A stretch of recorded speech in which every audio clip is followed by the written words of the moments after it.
Fundación Solón, Ecotambo, Fundación Jubileo, Grupo de Trabajo de Cambio Climático y Justicia, ICEAT y Herbol presenta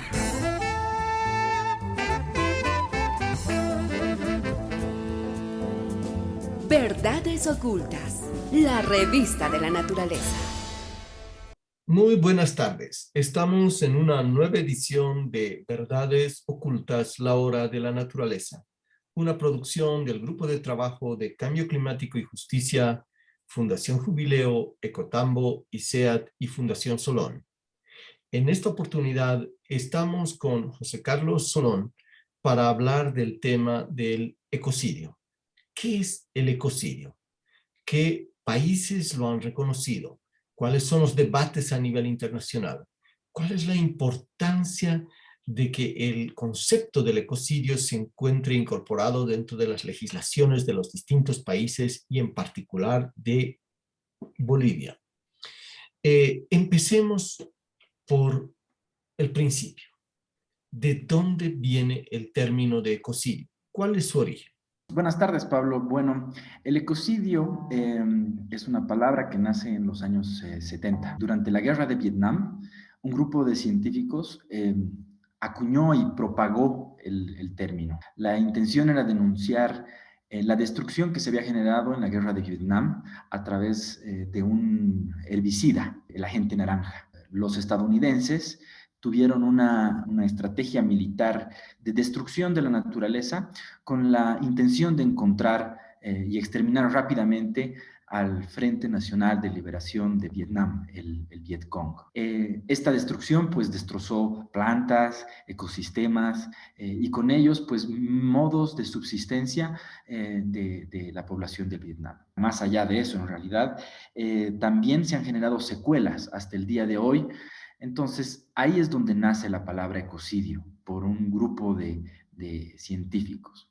Ecocidio viene de dos palabras en dos idiomas antiguos distintos. Eco, que viene de oikos, es decir, hogar en griego, y sidio, que significa destrucción en latín, ¿no? Entonces, poco a poco, después de ese momento, el ecocidio se ha incorporado en el léxico popular, en las distintas discusiones a nivel mundial.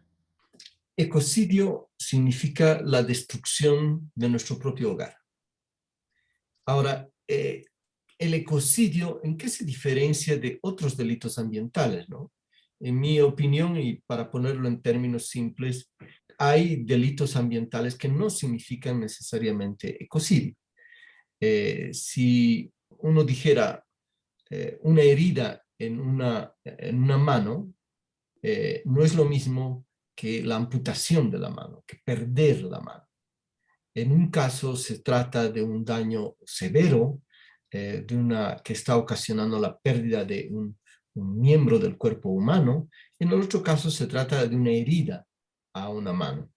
El ecocidio es un daño que tiende o que puede ser irreparable, que es de gran escala, de gran envergadura, mientras que otros delitos ambientales son como heridas que uno se puede causar, pero que no están provocando este impacto de carácter masivo. ¿Cómo ves tú el tema de la diferencia entre ecocidio y otros delitos ambientales? ¿Cuál es la diferencia? ¿Qué es ecocidio? ¿Qué no es ecocidio? Es un tema de escala, como bien dices, ¿no? Cuando uno se pone a ver los grandes ejemplos de ecocidio, las secuelas que generó el agente naranja, el uso del agente naranja en la guerra de Vietnam, pues las ha sentido hasta hoy. La desaparición de ecosistemas completos, de grandes territorios de bosque que han desaparecido. Estamos hablando de un tema de una escala muy, muy grande. Otro ecocidio, por ejemplo, que te puede mostrar la talla. Antes había un gran lago que se llamaba el Mar Aral en la Unión Soviética. Este ha desaparecido, ¿no? La desaparición de este mar, o sea, estamos hablando de un mar, es considerado un ecocidio, puesto que las razones, además, por las que desapareció este mar fueron principalmente por mecanismos de planificación económica que implementaron los soviéticos para desarrollar su modelo productivo de agricultura. Por otro lado, tenemos los grandes procesos de deforestación en Amazonía, donde se han perdido cientos de miles de hectáreas en los últimos años a través de perseguidos por un modelo de desarrollo agroindustrial para la soya y la ganadería. Pero es un tema de escala, como bien decías, ¿no? Otro gran ejemplo es el tema de tar sands en Canadá. En Canadá hay unas arenas bituminosas, es decir, generan petróleo, por así decirlo, combustibles fósiles, ¿no? Con unas arenas. Y este lugar, pues, muchos académicos y activistas lo llaman como si fuera el Mordor del Canadá. Mordor haciendo referencia al Señor de los Anillos, a ese lugar donde vive el Señor Oscuro. Es un lugar absolutamente negro, destrozado y devastado, donde pueblos indígenas han sido deslocalizados y se ha perdido mucha riqueza cultural, medioambiental y ecosistémica. Entonces, creo que estamos hablando de no una herida, ¿no? Es realmente, como tú decías, una amputación, ¿no? Es haber perdido un gran terreno donde no solo se pierde la riqueza medioambiental, también está la riqueza cultural y principalmente de los pueblos indígenas. Ahora, en el caso boliviano, por ejemplo, un ecocidio que está ocurriendo es el ecocidio de los glaciares. Hemos perdido, según diferentes estudios científicos, casi el 40% de nuestros glaciares, del manto blanco de nuestros nevados. El Chacaltaya prácticamente ha perdido totalmente su manto blanco y todos anuncian que vamos hacia la pérdida total de estos glaciares en las próximas décadas. Otro ecocidio que, por ejemplo, ha ocurrido aquí en Bolivia es el de la tola. El altiplano antes era verde, sobre todo el altiplano sur era verde por la tola, y sin embargo el uso excesivo de la tola para las minas de Potosí acabó prácticamente devastando la tola que existía en el altiplano sur de nuestro país. Y obviamente eso hasta el día de hoy es algo que ha dejado una gran secuela. Entonces, cuando hablamos de ecocidio, no estamos hablando de que quemar, hacer un chaqueo tradicional de 1 hectárea, 2 hectáreas es ecocidio. No, estamos hablando de quemar 100.000, 200.000 hectáreas de bosque y peor aún de bosque nativo. Eso es considerado un ecocidio. Destruir el hogar de uno mismo en función del desarrollo es el antidesarrollo, porque quien destruye su propio hogar no está avanzando, en el fondo no se está desarrollando, está caminando hacia una catástrofe. Ahora, veamos un poco, porque se habla mucho de ecocidio y de genocidio, ¿cuáles son las diferencias entre estos dos términos? Ecocidio y genocidio. Pues Pablo, yo creo que los dos están estrechamente vinculados, ¿no? Creo que es importante partir de la premisa de que la palabra genocidio, así como la palabra ecocidio, es otra palabra creada. La raíz del genocidio viene de genos, que también, al igual que el ecocidio, viene del griego, ¿no? Que quiere decir tribu. Y sidio, que como bien dijimos, pues viene de destrucción en latín. Esta palabra fue creada por un jurista polaco que se llama Raphael Lemkin. El genocidio fue creado después de las atrocidades de los nazis en la Segunda Guerra Mundial, ¿no? Y llegan a un punto en el que se genera la Convención de Prevención para la Sanción del Delito de Ecocidio, aprobada en 1948. El tema principal es que el creador de la palabra genocidio, ¿no?, partió de una doble premisa. Él decía, el genocidio es un estrecho vínculo entre la barbarie, es decir, la masacre masiva, y el vandalismo, la destrucción cultural. Y ahí es donde creo que él le da en el clavo ya en los años 40, ¿no? Porque el ecocidio, en el fondo, es una forma de generar genocidio, puesto que se está generando una destrucción cultural. Cuando se generan procesos de colonización de tierras o cuando llega la colonia a destrozar la tola, como tú bien decías, a quemarla para fundir, se está perdiendo una riqueza cultural de los ecosistemas y también de los modos y mecanismos en los que los pueblos indígenas se relacionaban con su propia naturaleza o no se relacionaban de esa forma, ¿no? Entonces, creo que es muy importante darse cuenta de que el ecocidio es un medio para el genocidio. Es así por eso que además los estadounidenses, cuando generaron sus estrategias de destrucción en Vietnam, pues lo hicieron con la intención de destruir absolutamente todo, ¿no? De destruir la riqueza cultural y así poder destrozar al enemigo. Sin embargo, creo que hoy en día las discusiones son un poco más complejas, ¿no? Ya no se trata solo de contextos de guerra, ¿no? Se tratan también de sistemas de dominación de la naturaleza, como bien decías, bajo la finalidad y con el objetivo de generar un desarrollo económico. Creo que otro elemento importante es que la tierra es vida, ¿no? La tierra es necesaria para la vida y así los conflictos por la tierra pueden ser y son de hecho conflictos por la vida. Entonces, defendernos del ecocidio es defender la vida. Es defender la vida del sistema de la Tierra y de todo lo que nos rodea. Una última cuestión para ir a una pausa. ¿Un ecocidio lleva a otro ecocidio? ¿Los ecocidios se interconectan? ¿Cómo se interconectan? ¿Y qué es lo que esto puede provocar? Bueno, hoy en día yo creo que estamos en un desajuste climático tan fuerte y tan agravado por las emisiones de dióxido de carbono y de gases de efecto invernadero, que la vulnerabilidad ecológica, medioambiental, ecosistémica ha aumentado. Entonces, el hecho de que desaparezca el mar Aral en el Asia Central, está vinculado con el aumento de la temperatura en la zona, pero también en la forma en la que la química de la Tierra, del sistema de la Tierra, de cierta forma el sistema de nuestra Pachamama, ¿no? Está siendo afectado. Es como cuando una pequeña fiebre, pues al principio puede parecer muy poco grave, pero después, si la fiebre se mantiene, si la fiebre perdura, pues se pueden ver grandes problemas a nivel cerebral, ciertas cosas que son irreparables, ciertos elementos de la salud del planeta y del sistema de la Tierra que son irreparables.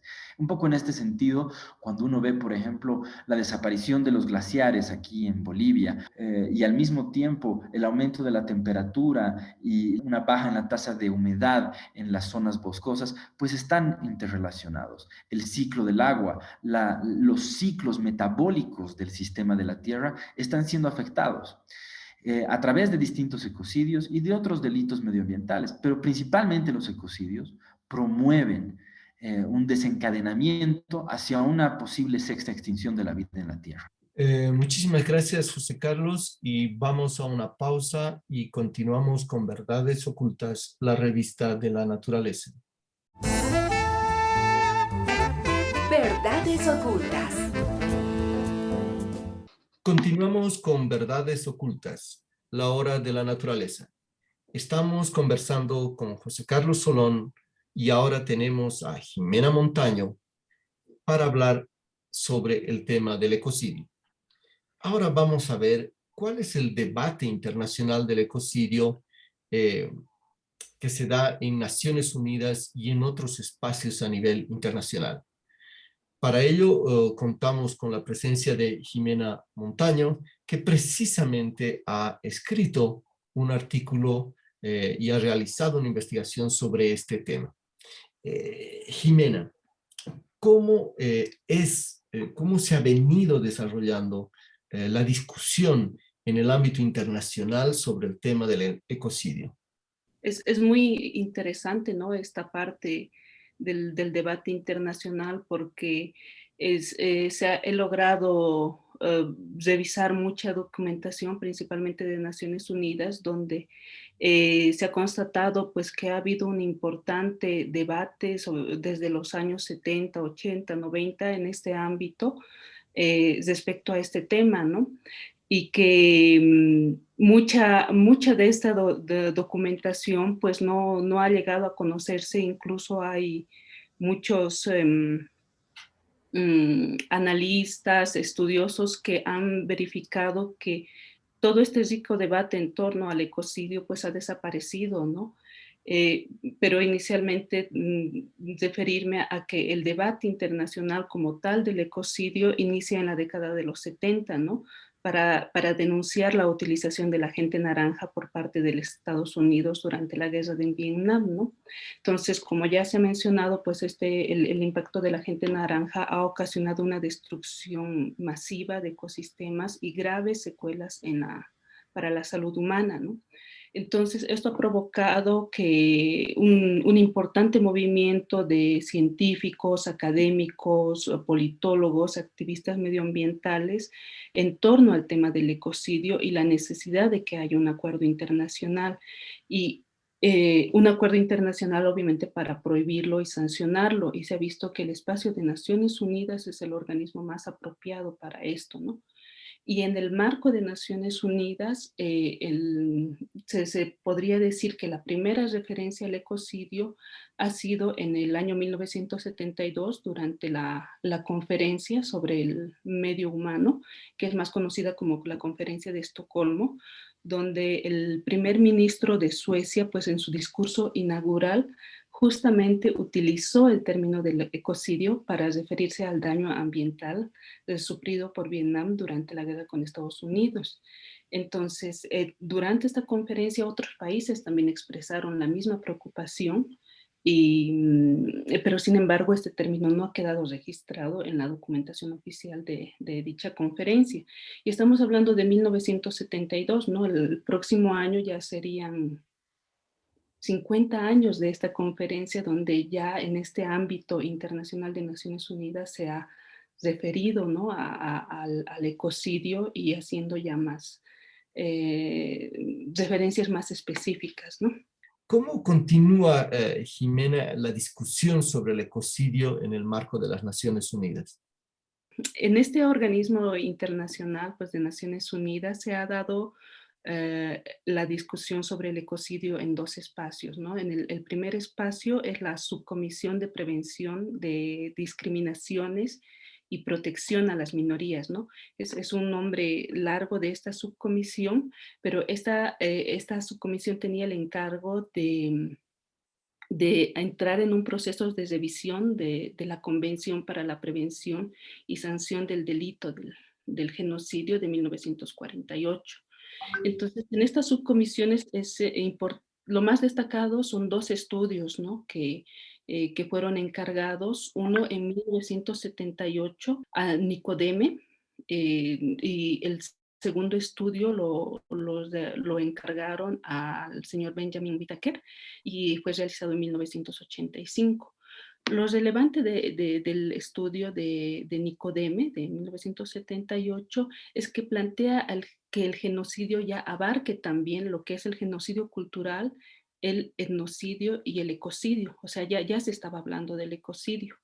Y el informe de Whittaker de 1985, pues retoma, ¿no? Esta propuesta de la ampliación de la definición del genocidio para abarcar el genocidio cultural o el etnocidio, así hace referencia su informe, y también habla del ecocidio, ¿no? Y lo que es interesante y que quisiera destacar que es en este informe de Whittaker, al ecocidio se refiere como las alteraciones nocivas, a menudo irreparables, del medio ambiente que amenazan la existencia de poblaciones enteras. Y también dice que ya sea deliberadamente o por negligencia culposa. E incluso en este informe dice que con demasiada frecuencia son los grupos indígenas los que son víctimas silenciosas de tales acciones, ¿no? Entonces, estos dos informes son muy destacados. Estamos hablando de los años 70 y 80, que ya había el planteamiento del ecocidio. Eh, Ambos informes fueron muy bien recibidos y la propuesta del etnocidio y el ecocidio tuvieron muchos pronunciamientos de apoyo de varios estados, pero sin embargo no se avanzó más al respecto. El otro espacio en el marco de Naciones Unidas donde se ha discutido también el ecocidio es en la Comisión de Derecho Internacional. eh, esta comisión pues estaba encargada de la preparación del proyecto de código de crímenes contra la paz y la seguridad. Lo importante es que este proyecto de código es lo que llegó a convertirse en el Estatuto de Roma de la Corte Penal Internacional, que ya la conocemos. Este estatuto fue adoptado en 1998 y ha entrado en vigencia el año 2002. En este espacio de la Comisión de Derecho Internacional, el ecocidio y los crímenes contra el medio ambiente fueron una parte importante de todo el proceso de debate que tuvo, ¿no?, este estatuto. Y este debate se dio a lo largo de varios años y el tema, y este tema, ¿no?, de los crímenes contra el medio ambiente estaba presente en los borradores de este proyecto de código que posteriormente llegó a ser el Estatuto de Roma. Entonces, el genocidio y el ecocidio, en cierta forma, nacieron casi juntos, porque obviamente matar, destruir a un pueblo eh, puede ser provocado a través de destruir su hogar, destruir su medio ambiente. Sin embargo, estos dos términos, estos dos conceptos sufrieron un curso muy diferente, muy distinto en el ámbito del debate internacional. El genocidio fue reconocido, si no me equivoco, en la década de los 40 y es adoptado por las Naciones Unidas. Casi todos los países del mundo lo tienen incluido dentro de sus legislaciones nacionales, pero el término del ecocidio eh, no siguió, aunque nació casi junto, no siguió la misma trayectoria. Jimena nos contaba de que en el caso de el Estatuto de Roma, en sus inicios, sí se discutió de que el ecocidio formara parte de estos crímenes que contempla el Estatuto de Roma y la Corte Penal Internacional. ¿Por qué al final no lo tenemos al ecocidio dentro de la Corte Penal Internacional como uno de los grandes crímenes? ¿Qué fue lo que pasó? Bueno, según algunos expertos y estudiosos del tema, pues el ecocidio ha sido eliminado, ¿no?, de los borradores del Estatuto de Roma por la Comisión de Derecho Internacional de las Naciones Unidas, ¿no? Y que esta eliminación del ecocidio pues se realizó de forma irregular, ¿no?, poco antes de su aprobación. Y fue, según lo que argumentan los estudiosos del tema, pues fue debido al veto de Estados Unidos, Inglaterra, Francia y Holanda, ¿no? Estos países se opusieron y por detrás pues estaban compañías multinacionales del sector de agroquímico y biotecnología, de combustibles fósiles y de la industria nuclear, ¿no? Fue principalmente por el veto de estos países y pues la presión de grandes compañías multinacionales. Y actualmente, ¿qué campañas hay en relación al tema del ecocidio? Entonces, ¿se lo está pensando volver a plantear el tema del ecocidio en el marco de la Corte Penal Internacional o en el marco de otros escenarios? ¿Cuál es la situación al respecto? Pues es importante mencionar que hay tres campañas, ¿no? He logrado identificar tres importantes campañas a nivel internacional para que el ecocidio sea reconocido como un crimen, ¿no? La primera campaña que tiene la estrategia de lograr una enmienda al Estatuto de Roma para que se incluya el ecocidio como el quinto crimen contra la humanidad, ¿no? Y obviamente esto implica todo un proceso, ¿no? En el marco de la Corte Penal Internacional para lograr esta introducción, ¿no? Esta campaña es impulsada por Stop Ecocidio, ¿no? Las otras dos campañas son una propuesta para lograr una convención contra la criminalidad medioambiental, así se denomina. Pues ya, o sea, hay muchos crímenes contra el medio ambiente, el ecocidio no es el único, por eso se plantea esta convención contra la criminalidad medioambiental que vaya junto con otra convención internacional contra el ecocidio, ¿no? Entonces, una campaña que plantea alcanzar dos convenciones internacionales, ¿no? Hay una tercera campaña que plantea pues, que se conforme una Corte Internacional del Medio Ambiente.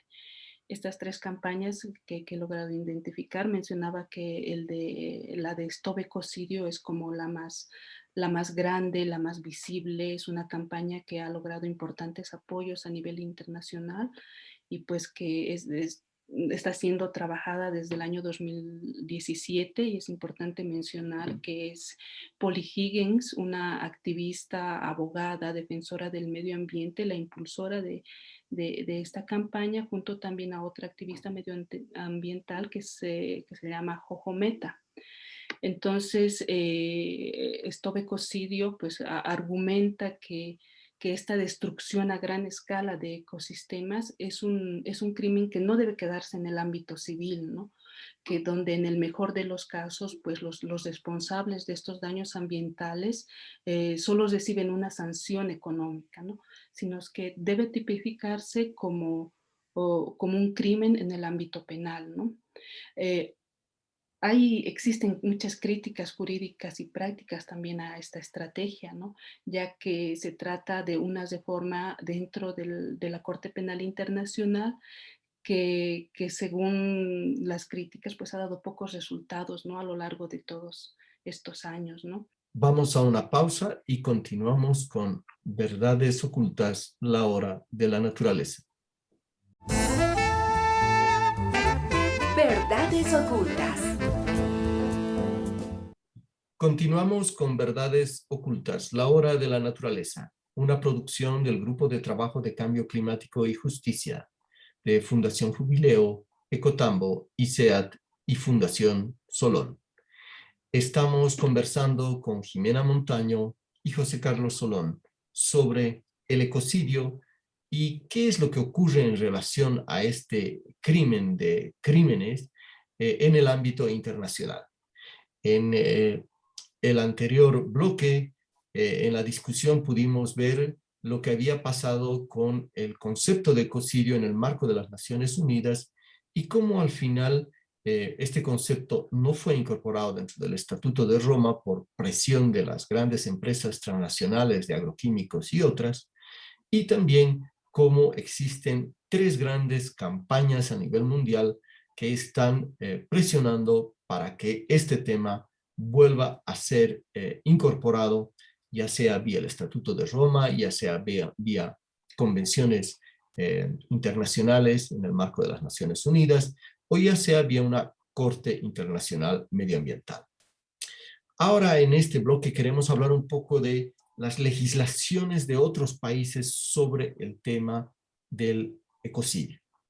¿Qué países han reconocido? ¿Cuál fue el primer país en reconocer el ecocidio como un crimen, Jimena? El primer país que ha introducido el ecocidio en su código penal fue justamente Vietnam, ¿no? A razón de la utilización del agente naranja por el ejército de Estados Unidos, como ya explicó José Carlos, ¿no? El ecocidio pues se encuentra definido en el marco de crímenes contra la humanidad que estipula una sanción entre 10 y 20 años de prisión, cadena perpetua o pena, incluso pena capital, ¿no? En Vietnam lo han definido de esa forma. Y si me permites mencionar cómo está definido el ecocidio, ¿no? En el Código Penal de Vietnam, ¿no? Es de la siguiente forma. Dice, ¿no? Aquellos que en tiempos de paz o de guerra cometen actos de aniquilación masiva de población en un área, destruyendo la fuente de sus medios de vida, socapando la vida cultural y espiritual de una región, transformando los cimientos de una sociedad con miras a socavar dicha sociedad, así como otros actos de genocidio o actos de ecocidio o de destrucción del medio natural, ¿no? Es de esa forma como Vietnam lo ha definido el ecocidio e introducido en su código penal ya en el año 1990. Y Jimena, después de Vietnam, ¿qué otros países han reconocido? ¿Y ¿Cómo han reconocido el crimen de ecocidio? Pues de Vietnam, los que han reconocido al ecocidio en sus códigos penales han sido los países de Asia Central, ¿no? Que pertenecieron a la ex Unión de Repúblicas Socialistas Soviéticas, ¿no? La ex URSS.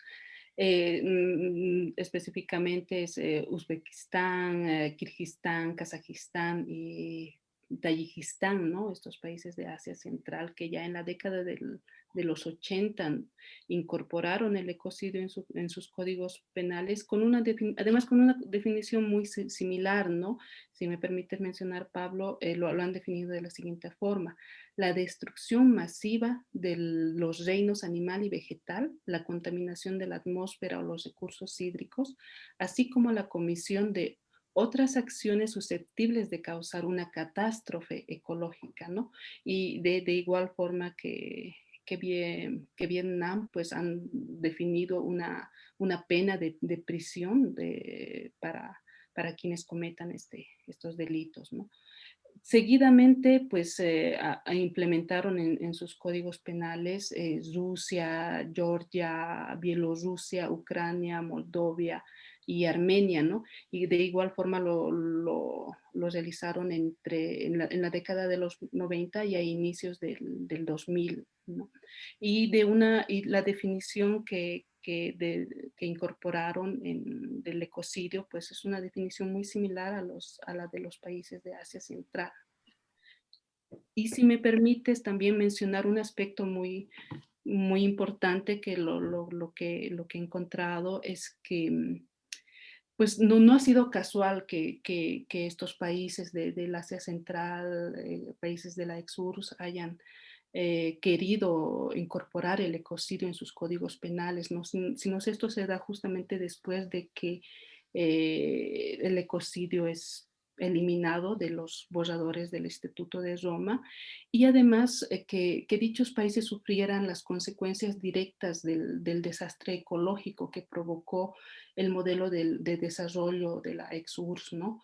Según se menciona, pues fueron unas políticas muy agresivas de industrialización en la agricultura y en el tema de energía. Incluso hay un libro que señala a este respecto que ninguna otra civilización industrial ha envenenado tan sistemáticamente sus tierras, aire y agua y a su pueblo, ¿no? Como lo hizo la ex Unión Soviética. Ahí también recordamos que el accidente nuclear de Chernobyl fue pues en 1986 y quizás esto explica por qué los países del Asia Central hayan introducido el ecocidio en sus normativas mucho antes que el resto del mundo, ¿no?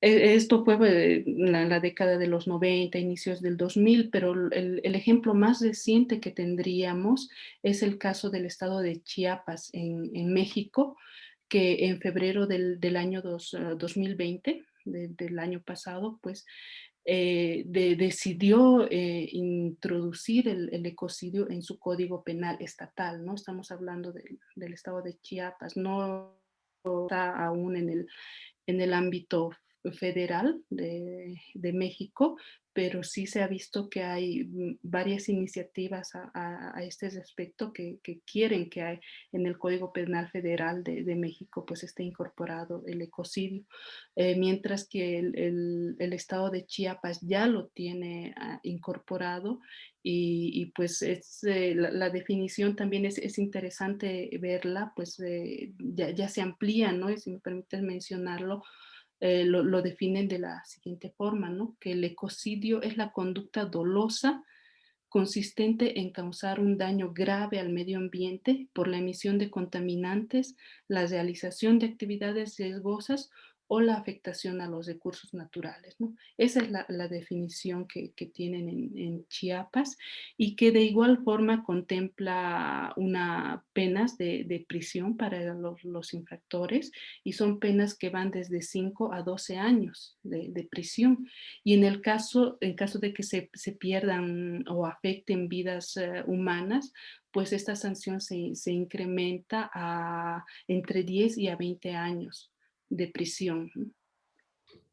Ahora, si vamos un poquito hacia atrás a lo que comentábamos, una definición anterior, hablaba de que el ecocidio puede ser provocado deliberadamente o por negligencia culposa. Es decir, el ecocidio no es que necesariamente la empresa o esos individuos tengan la intención de provocarlo, pero al final se acaba provocando. Hay algunas definiciones en las cuales, como estamos viendo en el caso de Chiapas, que habla de que tiene que tener dolo, es decir, tiene que haber una cierta intencionalidad. Y hay otras propuestas, como las propuestas que son hacia el Estatuto de Roma, para la modificación del Estatuto de Roma, que plantean que no es necesario y que en muchos casos a veces no se puede identificar al responsable único del ecocidio, porque son múltiples actores, pero que no por ello el ecocidio no existe y que por lo tanto el ecocidio es un crimen contra la naturaleza, contra nuestro propio hogar, que puede ser provocado con una intencionalidad directa, pero a veces también sin que necesariamente esa intencionalidad exista, pero que en los hechos acaba afectando de forma significativa a la naturaleza y puede provocar, como lo escuchamos, una catástrofe ecológica. ¿Cuál es la tendencia, Jimena, a nivel mundial en torno a la tipificación del delito de ecocidio? Pues a nivel mundial, la tendencia a reconocer y sancionar el ecocidio pues es creciente, Pablo, debido al agravamiento de la crisis del planeta, ¿no? Eh, Aunque existe una fuerte resistencia de sectores corporativos, ¿no? Que no quieren ser responsables de estas acciones, pero cada vez más se suman voces tanto de la sociedad civil y desde los propios estados demandando el reconocimiento del delito del ecocidio, ¿no? Y es interesante que desde los estados, pues las propuestas, los llamamientos, son tanto para reformar sus códigos penales, introducir el ecocidio como delito con sanción, y también este cambio, ¿no? En el estatuto de Roma de la Corte Penal Internacional para que este delito sea el quinto crimen contra la humanidad, ¿no? Y estas voces no son solo de la sociedad civil, son varios estados en Europa, por ejemplo, se tienen muchas iniciativas para estas reformas, hay mucho debate en ámbitos jurídicos donde está cobrando más fuerza esta de necesidad, ¿no? De incorporar el ecocidio como un delito, como un crimen que tenga una sanción. Muchísimas gracias, Jimena. Vamos a un nuevo corte en Verdades Ocultas, la revista de la naturaleza, y pronto. Verdades ocultas. Volvemos con Verdades Ocultas, la revista de la naturaleza. Estamos con José Carlos Solón para hablar del tema del ecocidio. ¿Por qué es importante que los diferentes países reconozcan e incorporen dentro de su legislación el concepto de ecocidio? Pues porque principalmente, Pablo, la sexta extinción masiva está en curso. Aquí ya no se trata de mantener nuestras condiciones de habitabilidad en solo nuestro país. Las condiciones globales, el cambio climático, el desajuste climático que estamos viviendo es en cierta forma ya irreversible. No podemos reabsorber las emisiones de dióxido de carbono que hemos generado. No se puede borrar el pasado. Entonces tenemos que actuar en consecuencia. Es necesario evitar una sexta extinción de la vida en la Tierra como la conocemos, ¿no? Y es muy importante que los estados tengan la capacidad de generar una legislación contra el ecocidio para prevenir, evitar, sancionar y contribuir a generar una masa crítica que pues nos permita avanzar hacia una forma de poder relacionarnos mejor con la madre tierra. Hablamos del ecocidio. Ecocidios han existido a lo largo de la historia de la humanidad varias veces. Desde la desaparición y la caza de mamuts, que llevó a la pérdida de una especie. Pero ahora la situación es que estos ecocidios están provocando la sexta extinción de la vida en el planeta Tierra. Eso quiere decir que han habido otras extinciones, 5 anteriores, pero todas estas otras extinciones de la vida en el planeta Tierra no han sido provocadas por factores humanos, han sido provocadas por desastres naturales, explosiones volcánicas, meteoritos que han impactado con la Tierra. En cambio ahora lo que estamos viendo es una sexta extinción de la vida en la Tierra, producto de actividades humanas ligadas fundamentalmente a grandes intereses corporativos, empresariales, como lo hemos visto. Quienes se oponen a incorporar el concepto de ecocidio dentro de la Corte Penal Internacional son precisamente estas grandes empresas transnacionales, y poder reconocer el tema del ecocidio dentro de nuestras normativas, dentro de los procesos de divulgación del conocimiento, es fundamental para poder actuar y frenar estos ecocidios que están en curso. Ahora, para prevenir un ecocidio, es fundamental que antes de adoptarse una disposición, una norma, antes de aprobarse un proyecto, se puedan realizar, por ejemplo, estudios de impacto ambiental de carácter integral, que sean profundos, que realmente vean todas las aristas de ese problema y que nos puedan decir de forma anticipada, bueno, aquí realmente existe un peligro de avanzar hacia un ecocidio. El daño puede ser muy grave. Y lo que ocurre muchas veces es que se adoptan decisiones sin antes pensar en cuáles pueden ser las consecuencias futuras. Y muchas veces estas decisiones no toman en cuenta que se van a sumar a otras decisiones también equivocadas y a otras, y así se produce un efecto escalar que va generando un impacto de una escala que antes era imposible de predecir, pero que hoy, si realmente queremos prevenir los ecocidios, es posible hacerlo.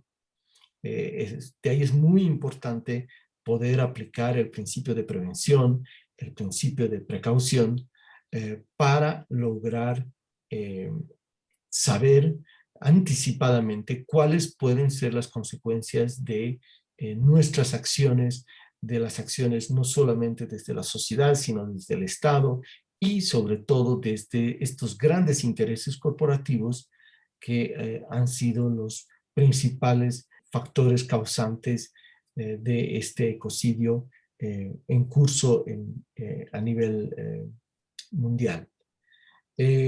Ahora, cuando hablamos nosotros de nuestro país, de Bolivia, Bolivia ha vivido, lo hemos visto, está viviendo situaciones de ecocidio. ¿Qué nuevos escenarios de ecocidio se pueden presentar si no empezamos desde la sociedad a ser conscientes sobre esta problemática y si no se empieza a normar y a regular el tema del ecocidio? Todo lo que hemos más o menos expresado en los anteriores bloques nos muestra claramente el grado de vulnerabilidad que a nivel medioambiental el país enfrenta, ¿no? Entonces, así bien como hemos sufrido de penurías de agua aquí en la ciudad de La Paz hace unos años, Esas son crisis que se pueden volver a desarrollar como consecuencia de los ecocidios que se pueden realizar en tierras bajas cuando hay grandes incendios. La desaparición de nuestros glaciares, que están vinculados al aumento de la temperatura y es parte de una responsabilidad diaria en realidad, ¿no? También afectan nuestros recursos hídricos. Entonces, vamos a sufrir las consecuencias y hay que poder asociarlas con lo que realmente está pasando. Lo que vamos a vivir en nuestra vida en el cotidiano es el fruto de los ecocidios que se dan donde no lo vemos. Y yo creo que eso es muy importante porque esta extinción, este proceso de extinción es muy lento. Y Bolivia puede no ser el mayor responsable, pero sí va a ser muy vulnerable, sí va a sufrir mucho las causas. Entonces, con más razón debemos cuidar nuestra casa, nuestro hogar. Y podemos ver ya grandes problemas si es que se sigue generando deforestación en la Amazonía. Ya se ha hablado de hay un punto de no retorno en la Amazonía. A partir de un momento en el que se deforesta una cierta cantidad de territorio de la Amazonía, esta no podrá recuperarse y será la muerte lenta y dolorosa de la Amazonía y de nuestros bosques. Creo que es crucial entender que esta vulnerabilidad a la que enfrentamos y que vamos a enfrentar con más recrudecimiento en los años a venir, pues pasa por comprender el ecocidio, por poder normar sanciones, mecanismos de prevención y de recuperación en lo que cabe y en las medidas posibles de los ecosistemas y de nuestro medio ambiente. El punto de no retorno, punto en el cual ya no se puede recuperar lo perdido y donde ya uno empieza a provocar una situación de una suerte de muerte lenta de un ecosistema. No se trata de quemar hasta el último árbol para decir que se ha acabado destruyendo la Amazonía.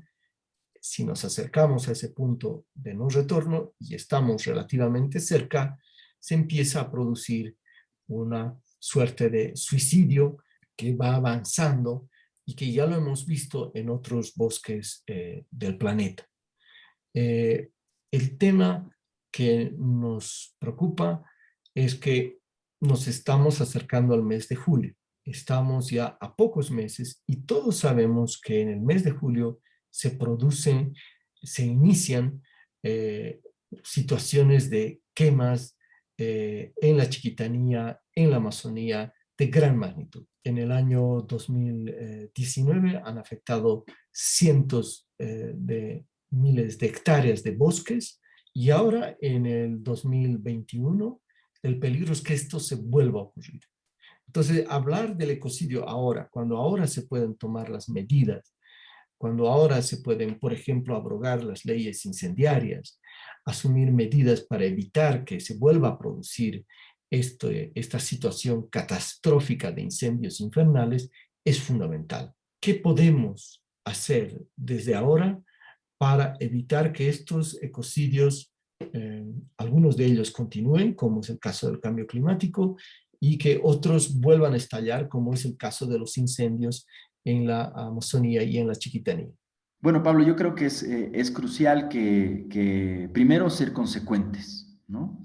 Cuando uno dice que va a cuidar a la madre tierra, uno tiene que realmente hacerlo. Esto se trata de superar el simple discurso y tenemos que entrar en acciones concretas. Y las acciones concretas, pues hay distintos niveles de acción. Creo que a nivel jurídico es necesario promover la normativa necesaria, pues, para poder hacer frente al ecocidio, para poder penar el crimen de ecocidio, para poder tener y poner la barra sobre lo que es un ecocidio.